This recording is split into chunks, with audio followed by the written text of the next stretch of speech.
Jonah Hill once said he's good at making movies, but not good at being famous. And the strange part is, his entire career feels like proof of that. Because no matter what version of himself he shows the world, people seem to reject it. When he was the loud, awkward comedian, he wasn't taken seriously. When he tried to become a respected actor, people called him pretentious. When he opened up about his struggles, he got mocked. And when he stayed quiet, people assumed the worst. At one point, he was everywhere. Hit movies, award nominations, working with some of the biggest names in Hollywood. But somehow, the conversation around him was never about his talent. It was about his weight. Are you the fat guy in Hollywood still? Or is everybody like look at you and they're like, oh wow, this is great, now you're healthy? His personality, his attitude, his relationships, anything but the work. And over time, that constant pressure started to crack the image he was trying to build. From early success and behind-the-scenes tension, to public clashes with the media, to the viral controversy that completely flipped his reputation. Jonah Hill's story isn't just about fame. It's about what happens when the world decides who you are and refuses to let you be anything else. And once that happens, there's only one question left. Can you ever win? Before Jonah Hill ever stepped in front of a camera, his story was already being written for him. He grew up right in the middle of Hollywood, not just close to it, inside it. His father, Richard Feldstein, managed the finances of major celebrities, and his mother worked in costume design on big productions. This wasn't some outsider grinding his way in. This was someone who already understood how the machine worked before he ever auditioned. And in Hollywood, that comes with a label. The second people hear that background, they don't see talent first. They see advantage. They see a shortcut. They see a nepo baby who didn't have to struggle the same way others did. But here's the thing. Even with connections, success isn't guaranteed. And Jonah didn't just get one opportunity, he got a lot of them. Within just a couple of years, he started popping up everywhere. Small roles at first, quick appearances, supporting characters that didn't carry the movie, but always memorable enough that you noticed him. He wasn't the star yet, but he was becoming that guy. The one who could show up, deliver a few lines, and steal a moment. And slowly, that reputation started building. Studios trusted him. Directors kept calling him back. Audiences recognized his face. Everything was lining up exactly how a young actor would want it to. But even as his career was taking off, there was already a problem forming in the background. Because people weren't just watching his performances. They were judging him. Not his range, not his potential, just what they thought he represented. Everyone had their own opinion on what I should be, how they could speak to me, how they could treat me. And that perception would follow him into the role that changed everything. Then came the moment that should have made everything simple. Superbad didn't just make Jonah Hill famous. It turned him into a cultural staple overnight. Suddenly, he wasn't just that guy from those movies. He was the guy everyone was quoting, everyone was watching, and everyone associated with a very specific type of humor. It was loud, awkward, unfiltered, and it worked perfectly. But behind the scenes, things weren't as smooth as they looked. During casting, Jonah reportedly didn't even want Christopher Mintz-Plasse in the film. Hill hated me so much after my audition. I walked out. I get it. I was 17. I was not a professional actor. From his perspective, Chris wasn't taking things seriously enough. He was younger, less experienced, and approached the role like an actual high school kid, which, ironically, is exactly what made him perfect. That guy, don't cast that guy. And they all said, we gotta cast that guy. Because when Chris landed the role of McLovin, everything shifted. Instead of just supporting Jonah's performance, he competed with it. In some scenes, he completely stole the spotlight. And suddenly, Jonah wasn't just carrying the film. He was sharing it with a character that became just as iconic, if not more. McLovin wasn't supposed to overshadow anything, but he did. And whether it came from stress, insecurity, or just being young in a high-pressure moment, Jonah's resistance to that casting decision started to look very different in hindsight. What might have been normal tension on set now feels like the first glimpse into something deeper, because this wasn't just about one co-star. It was about control.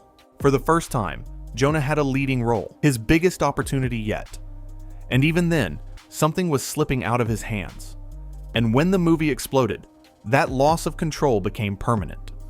Because from that point on, people didn't just see him as an actor.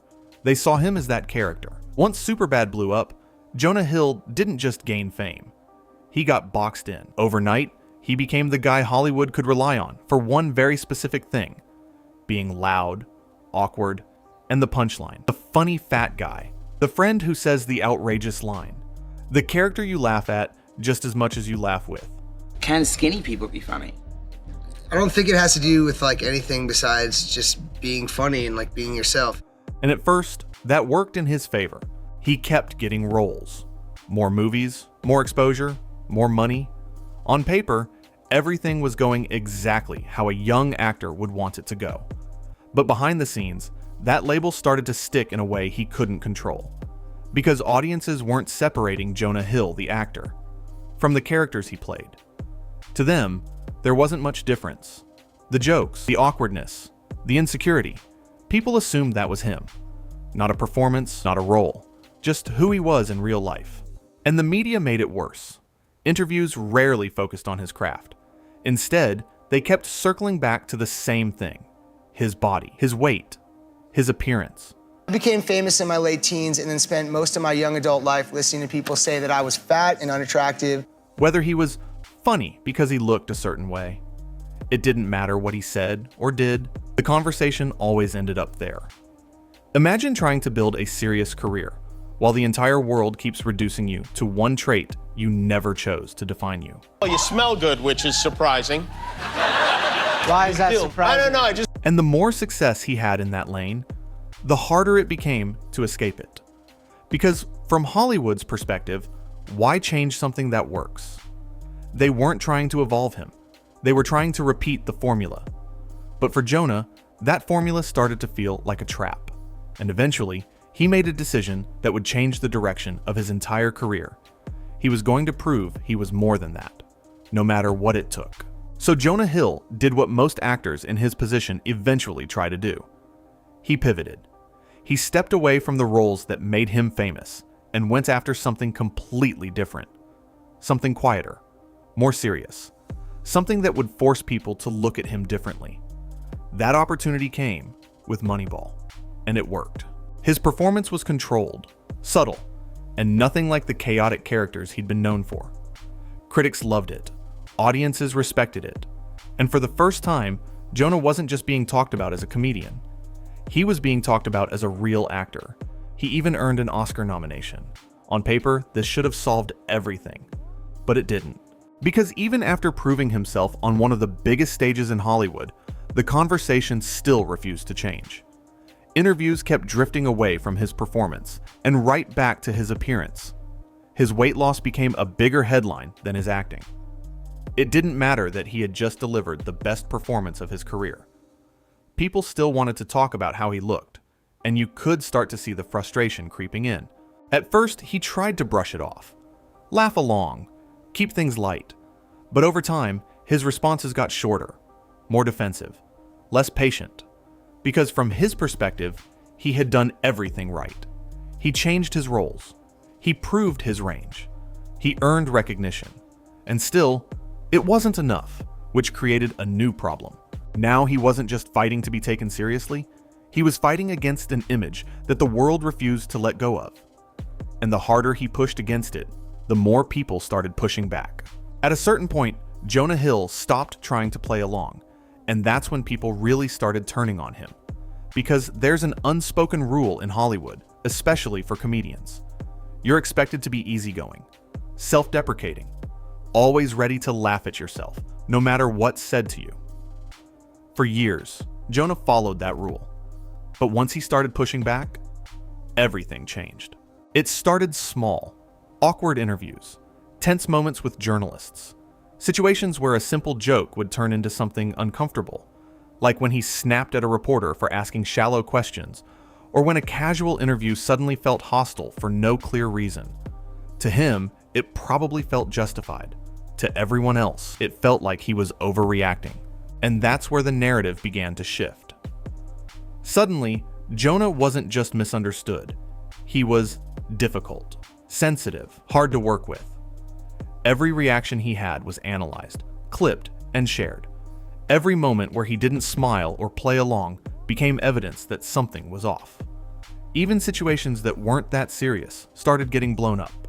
Like his public back and forth with a news anchor that turned into headlines about his attitude, or interviews where he clearly just didn't want to engage, but was expected to entertain anyway. And the more this happened, the more defensive he became, which only made things worse. Because now, instead of people focusing on his work, they were focused on him, his personality, his reactions, his tone. It stopped being about whether he was talented, and started becoming about whether people even liked him. And once that shift happens, it's really hard to come back from it, because now, every move you make is judged through that lens. And for Jonah, things were about to escalate way beyond awkward interviews and bad headlines. By this point, the pressure had been building for years, and eventually, it spilled out in a way that couldn't be ignored. In 2014, Jonah Hill was caught on camera during a run-in with paparazzi. At first, it looked like a typical celebrity moment. Cameras in his face, people following him around, trying to get a reaction, and they got one. In a flash of frustration, Jonah used a slur toward one of the photographers. Have a good day, enjoy. Suck my... Oh, a real bully. It was quick, emotional, and immediately went viral. And just like that, everything shifted again. This wasn't just an awkward interview or a tense exchange anymore. This was a full-blown controversy. Headlines everywhere, clips circulating nonstop. People debating whether this was who he really was. To his credit, he didn't try to dodge it. He went on Jimmy Fallon's show and apologized publicly. I didn't mean it in a homophobic way. Taking full responsibility and acknowledging that the word he used carried real weight, regardless of his intent. I completely let the members of that community and everybody else down when I used a word like that this weekend. It was a serious, measured response, but it didn't really fix the damage. Because now, the narrative had evolved again.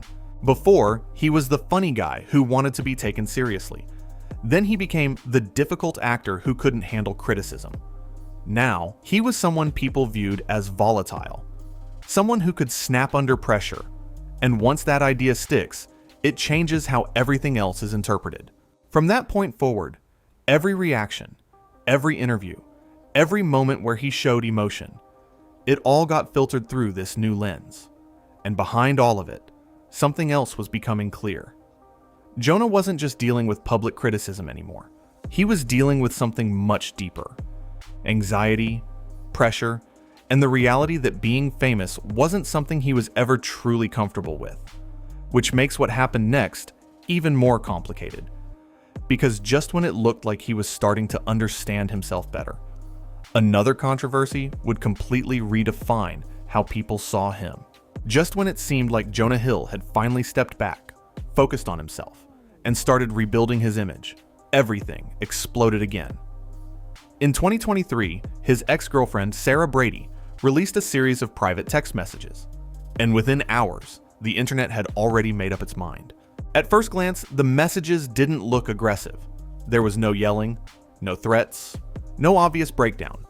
In fact, they were written in a calm, almost therapeutic tone. He talked about boundaries, respect, and what he needed in a relationship. But the more people read them, the more uncomfortable it felt. Because instead of setting boundaries for himself, it sounded like he was setting rules for her. What she could wear, who she could hang out with, what kind of photos she could post. Even her career, surfing and modeling, things she was doing before they ever met. And every time she pushed back, the response followed the same pattern. If this is what you want, I'm not the right partner for you. On paper, that sounds reasonable.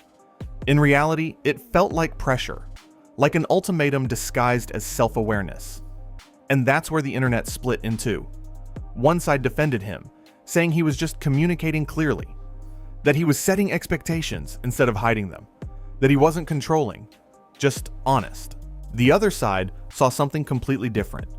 They saw someone using therapy language as a shield, turning emotional control into something that sounded healthy, dressing insecurity up as boundaries. And once that interpretation took hold, it spread fast, because now everything from his past started getting reevaluated through this new lens. The interviews, the defensiveness, the sensitivity, the need to control how people saw him.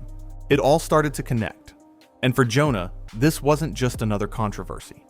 This one hit deeper because it didn't just question his behavior, it questioned his character. At this point, the biggest issue wasn't any single controversy. It was something much worse. Jonah Hill had reached a place where no version of himself worked anymore. If he leaned into comedy, people said he was immature and stuck in the past. If he tried to be serious, he was called pretentious. If he defended himself, he was labeled insecure or aggressive. If he stayed quiet, people assumed he was guilty. There was no right move left. And that's what makes his situation different from most celebrities. Because usually, you can recover from a scandal. You can rebrand. You can shift public perception over time. But Jonah wasn't dealing with just one narrative. He was dealing with all of them at once. The funny fat guy, the try-hard serious actor, the difficult celebrity, the toxic boyfriend. And depending on who you ask, he's still all of those things at the same time. Even something as simple as his appearance never stopped being a topic. Years after his breakout, people were still writing headlines about his weight, still analyzing how he looked, still reducing him to something surface level, no matter what he achieved professionally. And eventually, he just stepped back. Fewer appearances, less media, more time behind the scenes directing, writing, staying out of the spotlight that never really treated him fairly in the first place. Because at some point, it stops being about fixing your image and starts being about protecting yourself from it. And maybe that's the part people overlook. Jonah Hill didn't just struggle with fame. He got trapped in a version of himself that the world created and couldn't escape it. When you step back and look at Jonah Hill's career, it's kind of hard to ignore the pattern. This is someone who did everything right on paper. He broke into Hollywood early, delivered iconic performances, worked with top-tier actors and directors, earned critical respect and award nominations. By every traditional standard, he succeeded. And yet, somehow, none of that ever felt like enough. Because the conversation around him was never really about his work. It was about how he looked, how he acted in interviews, how he handled pressure, who he dated, what he said in private messages. Everything except the thing he actually built his career on. And that's what makes his story so frustrating. Because it's not that Jonah Hill failed. It's that he was never allowed to just be one thing. Every time he tried to evolve, people pushed back. Every time he stayed the same, people got bored. Every time he opened up, it was used against him. So eventually, he did the only thing that made sense. He stepped away. And maybe that's the real takeaway here. Not that Jonah Hill is misunderstood. Not that he's perfect. Not even that he handled everything the right way. But that once the world decides who you are, it's almost impossible to change their mind. And in Jonah's case, that might end up being the one thing that defines his legacy more than anything he's ever done on screen.